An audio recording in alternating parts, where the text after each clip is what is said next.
Ben, thanks so much for joining us tonight. Ben Keeler, a Republican strategist, former communications director for Congressman Bill Johnson, joining us. Ben, thanks for taking some time tonight. We want to speak to you about a variety of topics, but first, some tragic activity in Butler, Pennsylvania on Saturday night. Of course, the attempted assassination on former President Donald Trump. Where were you at? What was your reaction to this happening? And can you believe that something like this would happen in our country? Yes, I can believe it. I was actually in my basement playing Mario Kart with my son, and my phone started ringing and going crazy, and I was ignoring it. And then I finally checked it, and I ran upstairs and told my wife, and we turned on the TV, and just like millions of other Americans, we watched it play out in real time. It's obviously being generous, a colossal failure by the Secret Service. While the shooter, fortunately, only grazed the president, other people were shot, including one person who lost their life. Just terrible. No matter whether you're Republican, Democrat, not affiliated, you just can't. We can't be seeing things like this, and it's a shame. And the American people need to find out how this can happen, how a shooter can get so close to the president with a machine, basically an automatic weapon. Undetected, or they didn't do anything, didn't alert the president, didn't take him off stage.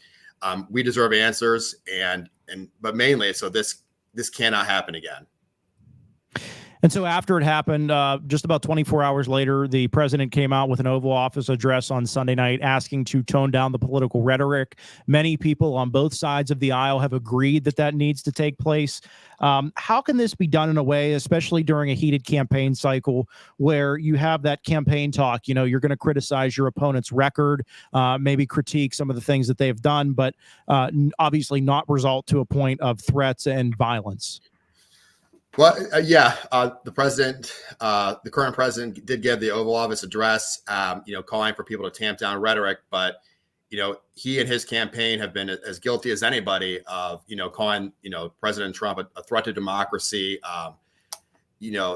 going after his followers, people that support him. But they're in a difficult position, Dylan, because it's July, the middle of July, and we're in an election cycle. The president's running for re-election.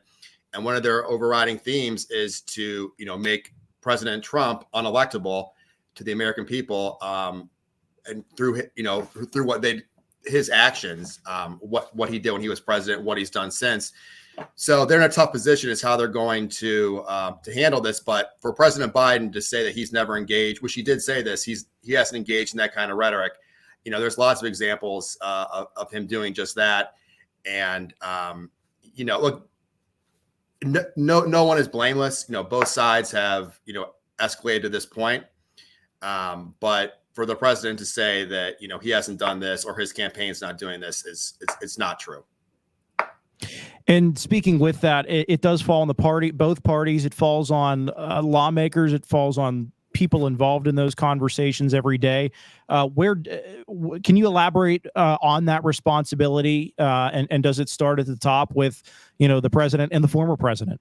It should. It starts with, they're the ones that people are looking to right now. And President Trump has an example to do that tomorrow night or Thursday night at his convention. Reports are he had a speech written up and he tore it up, and he's going to be delivering what he calls a unifying speech. So he's going to have the chance to set an example on Thursday. We'll see how that turns out. But both sides do have a responsibility. But you have to understand this is politics, and one side's not going to unilaterally disarm and let the other side continue to attack. That's just not how politics works. Whether you like it or not, that's the truth.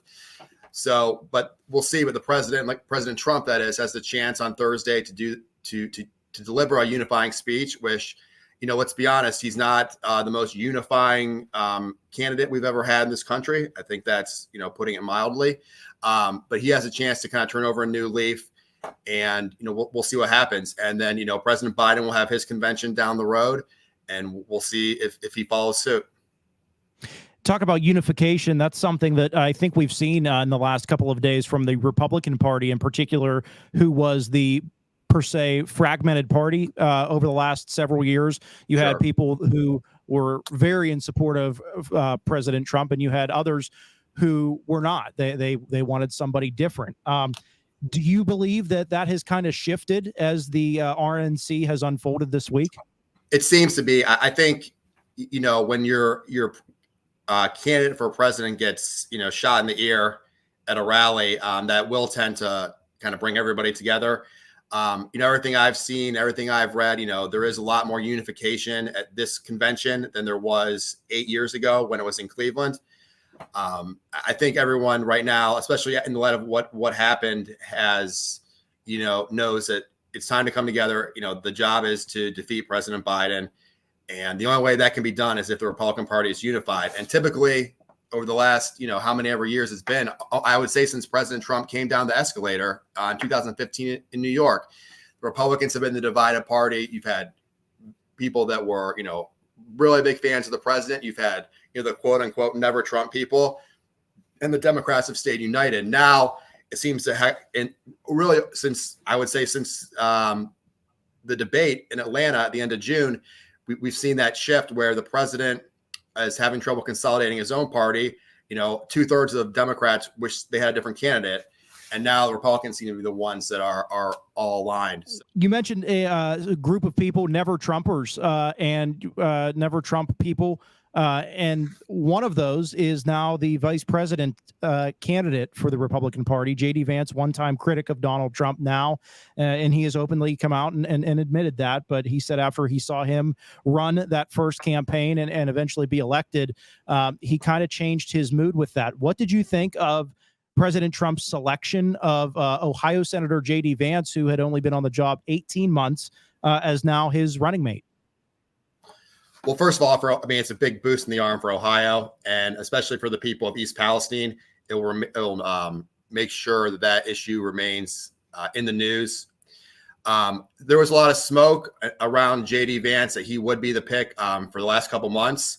I think he was always the favorite to people in Ohio, and that turned out to be true. I think he's a pick that, there was definitely picks I think that President Trump could have made that maybe would have signaled a broader reach. Maybe a Glenn Youngkin from Virginia is a good example. But, the president went with someone that he trusts, someone that his family trusts, and I think someone that he thinks can step in on day one. Yes, it's true that, in the past, like many people, he was not a fan of President Trump. But I think as you've seen over the last few years, since I think even before he ran for Senate, that has shifted. Look, if there's a lot of people out there in the Republican Party that initially were not fans of Donald Trump, the vast majority have come around. I don't see any issue with that. And I will take, in my opinion, anyone that President Trump picked is better than Kamala Harris, and will shred her in a debate. So, I'll take that comparison any day of the week. Let's stick with the topic of J.D. Vance and Ohio in particular. Obviously, in your former role, you worked a lot with Congressman Johnson with the Eastern Ohio district, of course. And now J.D. Vance has an opportunity to go from Ohio to the White House as the vice president. Just talk about, you mentioned a boost in the arm. What does that do for the Republican Party in Ohio in particular?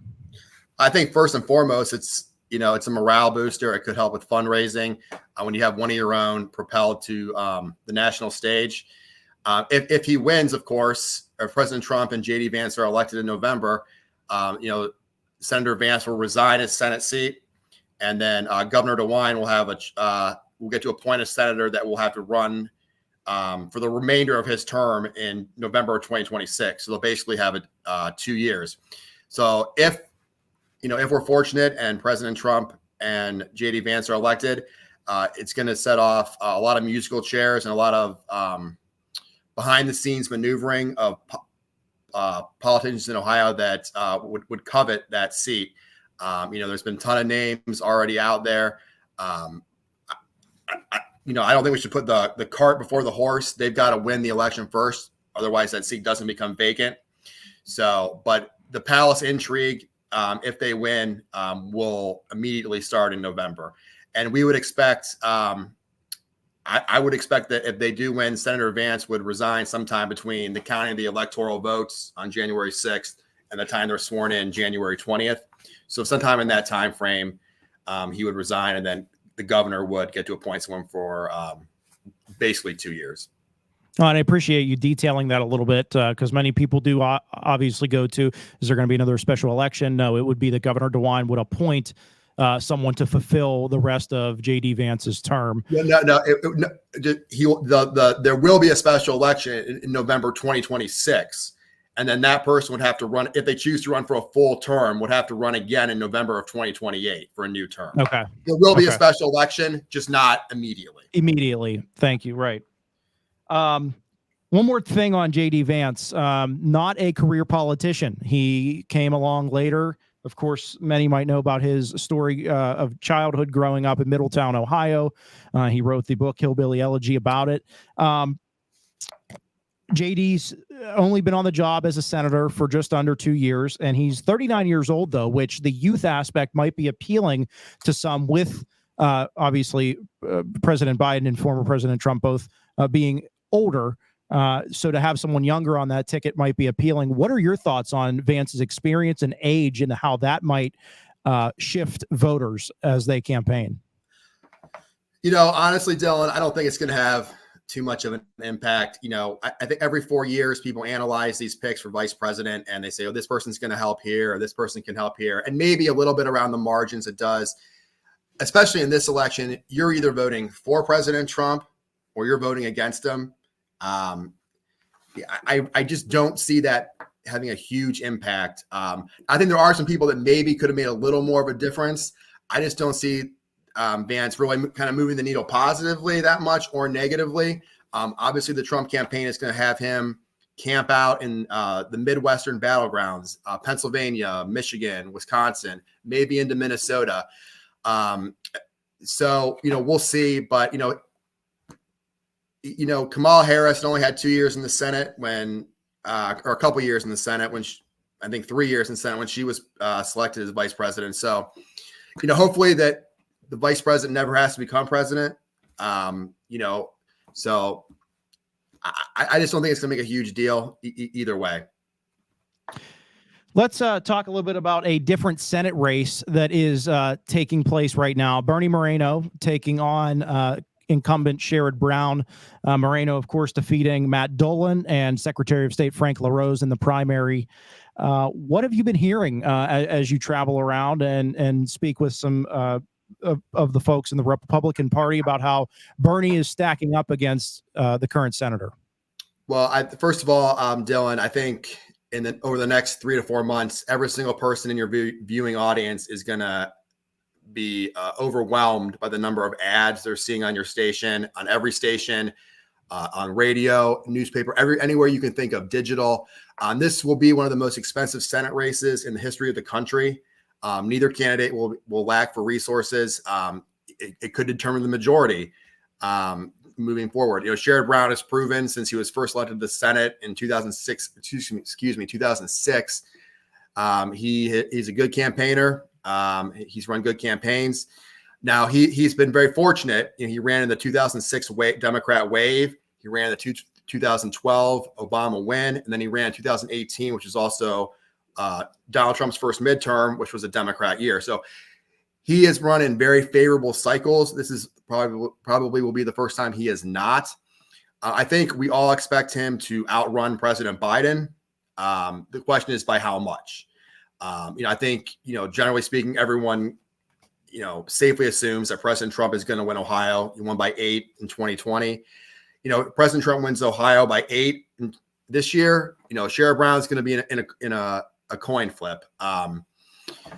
So, Sherrod Brown, one thing he's going to do, he's going to have to do a lot better than, Tim Ryan did in rural Ohio, because, Tim Ryan, got 47% of the vote, and he maxed out just about all his voters, and he still came up 6% short against J.D. Vance, 2 years ago. So we're going to hear a lot about this race from both sides. You know, Democrats will spend any amount of money necessary to keep Sherrod in office.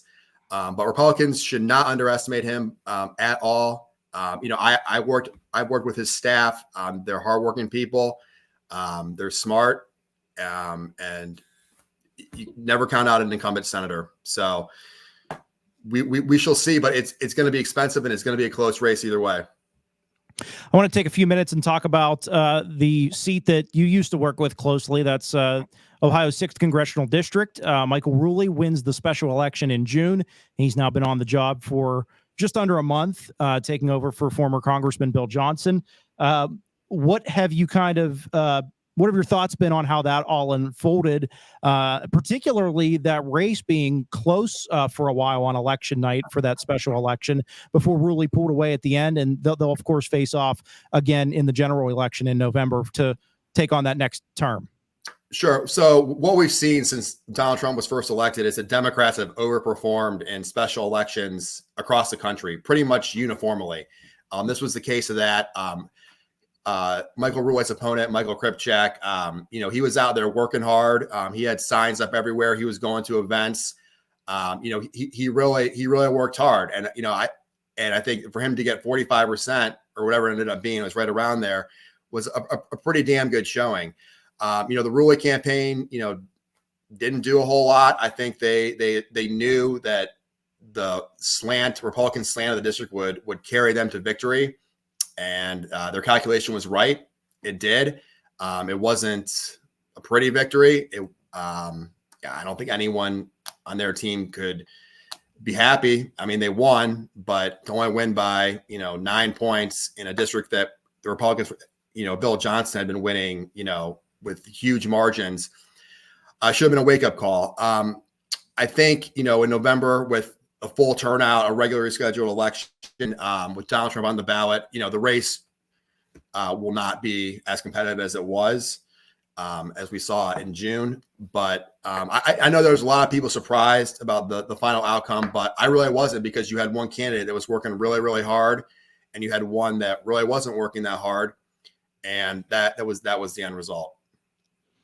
So you do not think that that will impact November? You think it will be to the advantage of Rulli?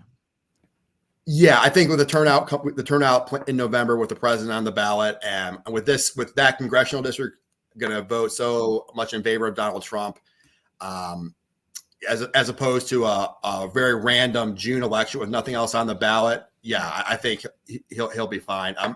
Democrats and Michael Kripchak had one chance to win that race. That was June. They put in a great effort. They were motivated, but they just didn't have the numbers, and they fell short. Michael Rulli will be fine in November.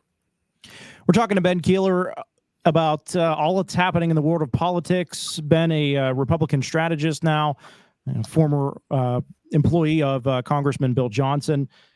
Ben, let's talk about the other party a little bit, the one that you are not as closely maybe associated with, but definitely have tabs on a lot of the stuff that's happening. That's the Democrat Party. First and foremost, President Biden's health has been a concern of many. What are you hearing from people in Ohio as it pertains to the current president's well-being and whether he is okay to continue on? Yeah, I think what I'm hearing from a lot of people is, you know, Democrats is concern. You know, everybody saw the debate. Everybody sees the clips of him moving slow, having trouble speaking at times. You know, you'd have to really be, I don't know what the word would be, but it'd be tough to deny what you're seeing. You know, I think the question for them is, you know, not only is he running for re-election, but is he going to be able to serve for 4 years? And if he's not able to serve now, or not able to run for re-election, if he's not fit to run for re-election, is he even fit to be president today? So, and that's the question they're asking themselves. And Dylan, we've seen there's been a lot of back and forth and kind of inter-party fighting between the Democrats as whether or not he should be the nominee. Right now, the Biden campaign, I should say, is trying to run out the clock to get to their convention and get him nominated. You know, unfortunately, the events of this past weekend in Pennsylvania kind of derailed that effort that some Democrats had to force him off the ballot. But the bottom line is, if President Biden doesn't want to go, he's not going. I mean, this is a guy that ran for president for, 30, 35 years, has a job, finally has a job he always wanted. To ask a president to step aside, that's a tough thing to get. I think it would be tough for any president to say, yeah, I'm going to give this up. And he's in that position now. And I've maintained since this all started that he is not going to drop out. I could be wrong, but I think he's in it. Because we all know that President Trump and President Biden have an extreme dislike of each other. And to me, President Biden not running is an admission that he knows he was going to lose. And I don't think he's going to do that. And I don't know if he's not getting the right information from people around him, or they have polling that is contradictory to what everyone else sees.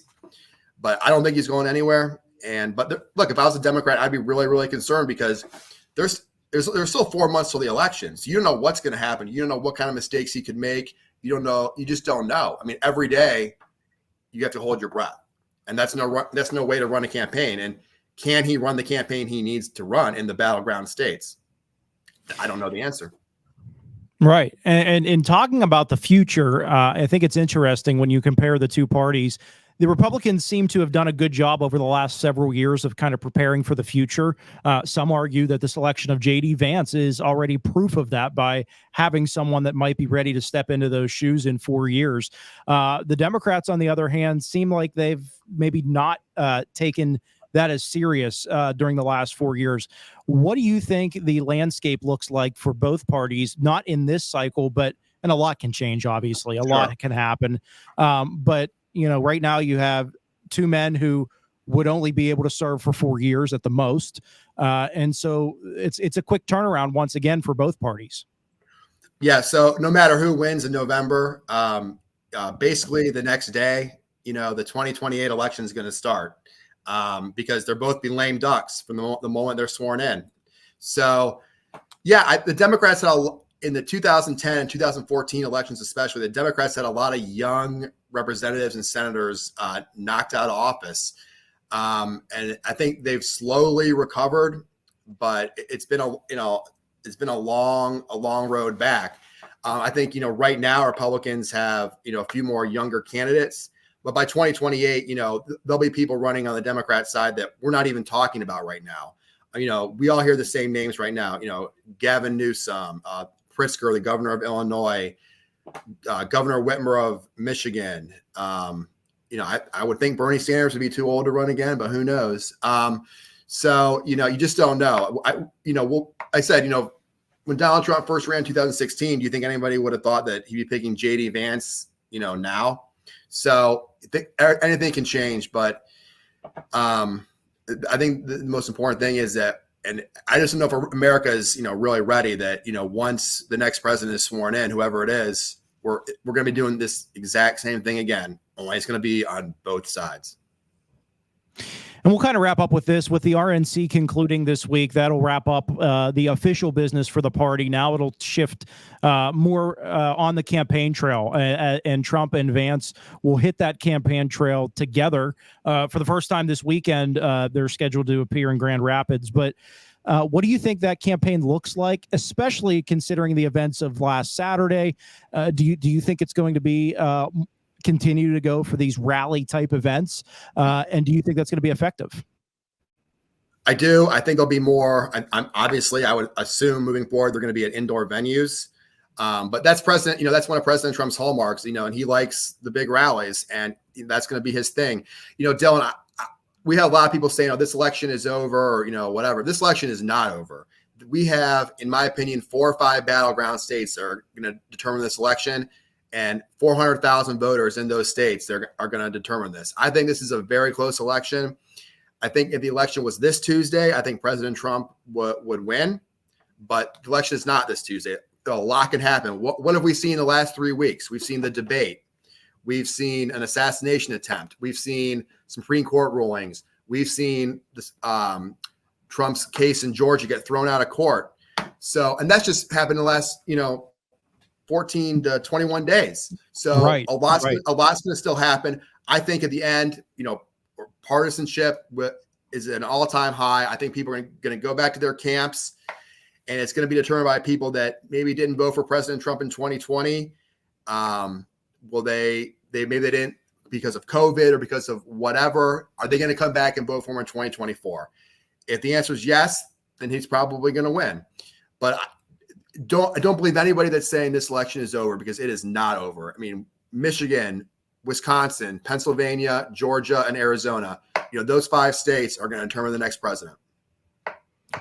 Good insight, Ben. I really appreciate you joining us. Anything you want to kind of add or wrap up or put a bow on that yourself, maybe something we didn't touch on or something you want to circle back to? No, Dylan, I would just say, as I just said, this is, I still think the election is going to be extremely close. The House, Republicans have a 4-5 majority in the House. We have a couple of races in Ohio that are going to determine the balance of power. Ohio's 9th, Marcy Kaptur's district, Ohio 13, which is held by Amelia Sykes right now. Kevin Coughlin, former state senator, is running against her. So even below the presidential level, and of course our Senate race here, we have, there's a lot to turn out for. So I, just ask everyone to look at all the issues, just not the very top, because what happens is going to, below the presidential level, is going to have a very big impact moving forward. Ben Keeler, Republican strategist, thanks so much for taking some time with us, Ben. Thanks, Dylan.